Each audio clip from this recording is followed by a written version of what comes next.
ആട്ടീരി ചാലുക്കുന്നൻ നഗർ പുതുതായി നിർമ്മിക്കുന്ന സൽഫി മസ്ജിദ് കുറ്റിയടിക്കൽ കർമ്മം നിർവഹിച്ചു.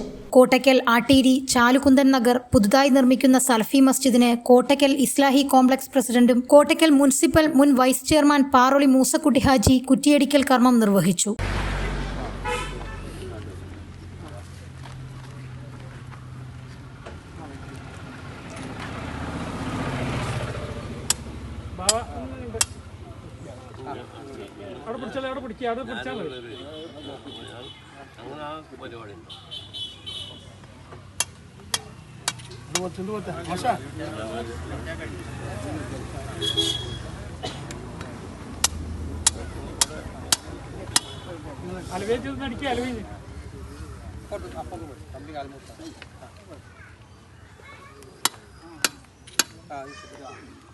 ചാലുകുന്നൻ അലവിക്കുട്ടി അധ്യക്ഷത വഹിച്ചു. നരിമടയ്ക്കൽ Muhammad Haji, Paravakkal എറമു Haji, Paroli Moideen Haji, Nasaruddin Rahmani, Vadakkethil Moideen Haji, T Ismail master, Paravakkal Muhammad Shah, Muhammad master Kuzhippuram, Aziz Panchili, Thottiyil Alavi Haji, Cholakkal Kareem, Kombathiyil Ali, Kombathiyil Unneenkutty Haji, Kombathiyil Abdurazak, Chalukunnan Muhammad Ali എന്നിവർ സംസാരിച്ചു. ചടങ്ങിൽ മസ്ജിദിന്റെ പ്ലാൻ ലോഗോയും പരവയ്ക്കൽ എറമു ഹാജിക്ക് പാറോളി ബാവ സാഹിബ് നൽകി പ്രകാശനം ചെയ്തു. ന്യൂസ് 99 തിരൂർ.